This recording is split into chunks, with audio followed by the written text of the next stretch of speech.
El flujo de Rayleigh, llamado así en honor a Lord Rayleigh, el prolífico científico británico, eh, es o se le llama a aquel flujo compresible dado en un gas ideal para un conducto cerrado. Eh, el flujo de Rayleigh tiene ciertas condiciones. Una de ellas es que el área sea constante, otra que la cantidad de movimiento sea constante y otra que el caudal sea constante. Sin embargo, a comparación del flujo de Fano, la entalpía de estancamiento en un flujo de Rayleigh varía según la transferencia de calor. Ahora, ustedes me preguntarán, ¿qué es la entalpía de estancamiento? Muy bien, la entalpía de estancamiento es, en esencia, la entalpía que tiene el fluido cuando está moviéndose. ¿Qué pasa? Nosotros podemos pensar a la entalpía como dividida en dos factores. Una es la entalpía original que tiene el fluido cuando entra al conducto, y otra es la entalpía que tiene el fluido debido a esa energía cinética. ¿Por qué? Porque si lo frenamos podemos aumentar su entalpía. La energía cinética por unidad de masa, obviamente, ¿no? Estos son todos términos específicos. ¿Qué pasa? Si nosotros variamos la entalpía de estancamiento, lo que logramos es variar la temperatura de estancamiento. ¿Por qué? Porque el fluido en esencia está intercambiando calor con el medio. Eh, la consecuencia directa de esto es que la presión de remanso del fluido se ve afectada. Si nosotros agregamos calor, vamos a hacer que la presión de estancamiento decaiga. Si nosotros retiramos calor, aumentaría la presión de estancamiento. Esto es crítico en sistemas de combustión, ya que si nosotros agregamos calor al fluido, tanto el número de Mach subsónico como supersónico se van a terminar acercando a 1, haciendo que tengamos un bloqueo sónico en nuestro conducto. Eh, si nosotros hacemos que el fluido entregue calor, que pierda calor, de una manera inversa, el número de Mach subsónico va a bajar y el número de Mach subsónico va a subir. Se van a alejar o van a diverger de uno. Este fenómeno es muy importante cuando estamos diseñando dispositivos como una cámara de combustión de una turbina de gas, por ejemplo. Esto se debe a que en los motores de turbina, las cámaras de combustión obviamente tienen un área constante y el caudal de combustible que entra a los mismos eh, puede ser considerado despreciable frente al caudal de aire.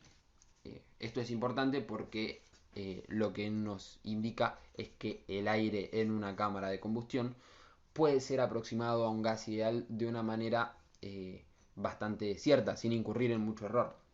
Ahora, ¿qué pasa?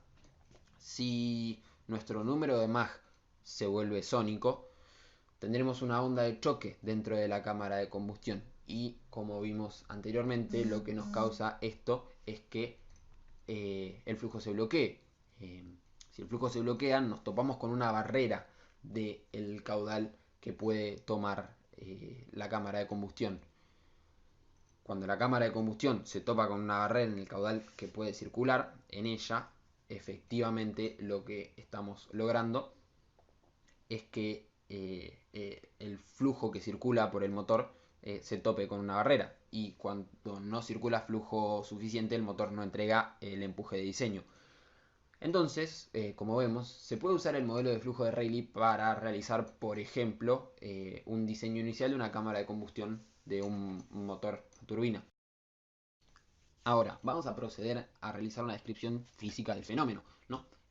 Para poder comenzar a modelar el fenómeno, tendríamos que considerar un volumen de control, como el que vemos acá, en el cual designamos a 1 como la entrada y a 2 como la salida. Si agregamos un diferencial de calor, diferencial de Q, a cada elemento diferencial de masa que atraviesa el conducto, tendremos en esencia las condiciones de un flujo de Rayleigh. Si ignoramos la fricción, caso distinto al del flujo de Fano, y los cambios de área se vuelven despreciables, podemos plantear las siguientes ecuaciones de conservación para este volumen de control. Recuerden que designamos a 1 como la entrada y a 2 como la salida.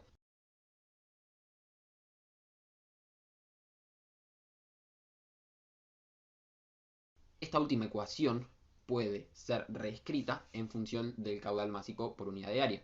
Lo que vemos acá es que una transferencia de calor resultará en un cambio en la temperatura de estancamiento del fluido, como desarrollamos antes. Esto es muy importante. Si queremos completar el desarrollo, tendremos que hacer uso de las relaciones de flujo compresible del modelo de gas ideal. Muy bien, entonces, si tenemos un incremento diferencial del calor, estas ecuaciones pueden ser resueltas algebraicamente para las relaciones de densidad, de número de Mach y otras propiedades de interés entre la entrada y la salida del conducto. ¿Qué pasa? Si graficamos T0 en función del número de Mach, vamos a ver que el mayor T0 se da para Mach igual a 1.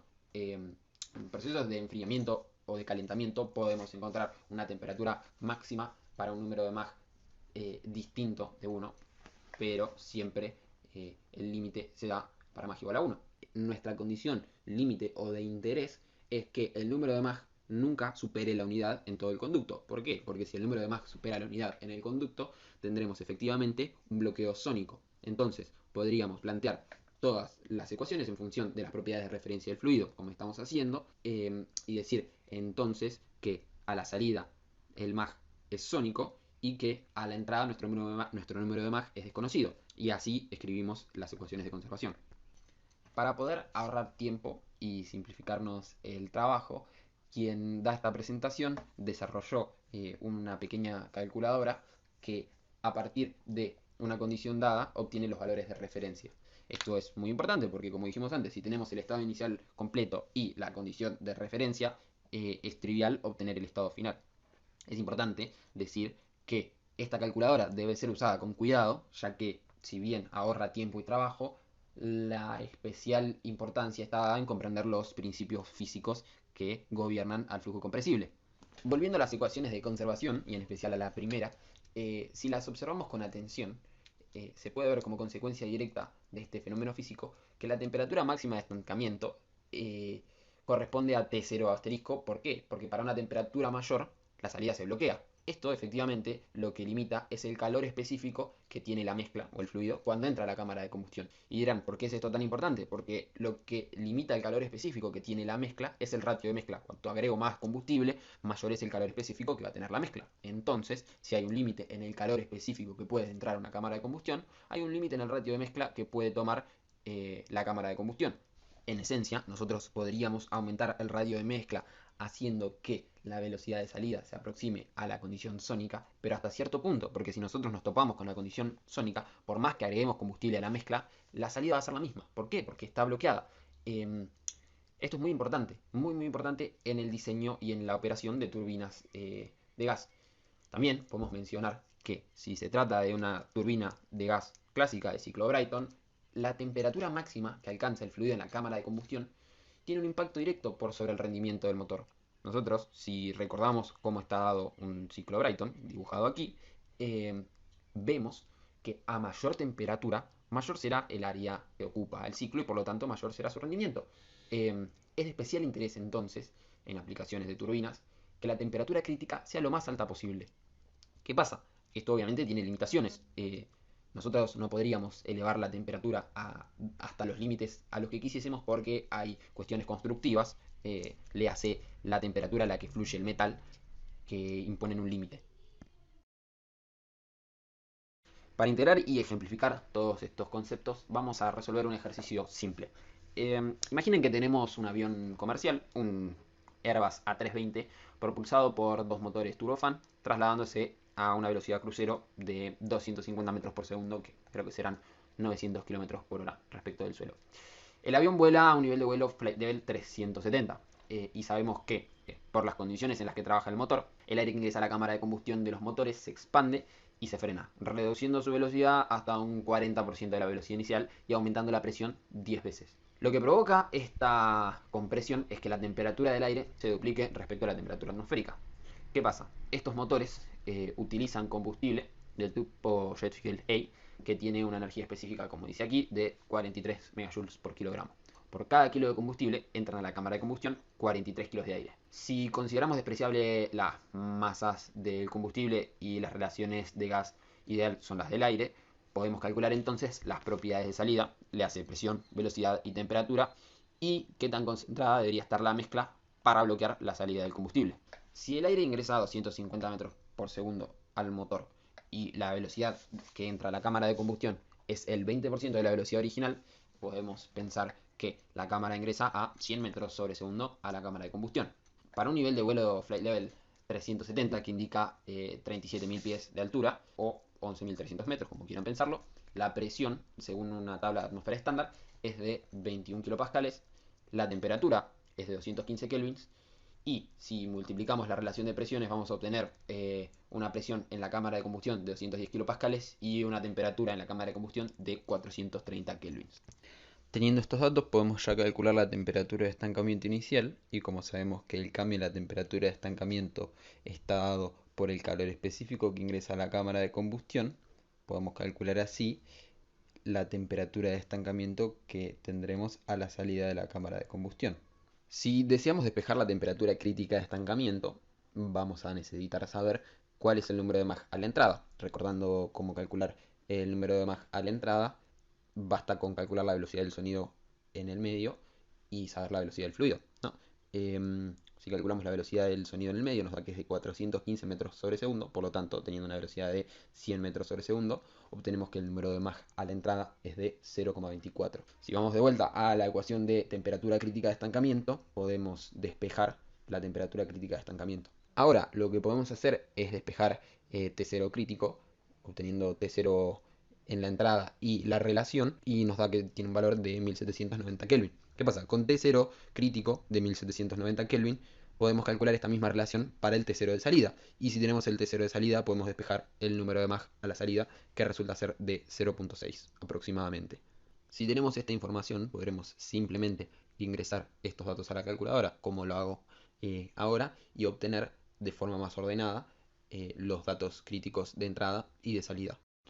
Bueno, como mencioné anteriormente, yo me tomé el trabajo de programar una pequeña calculadora que lo que nos permite es, para un problema de flujo de Rayleigh, ahorrar el tiempo de cálculo, porque a veces los cálculos suelen volverse engorrosos, sobre todo si uno no hace uso de tablas, por ejemplo.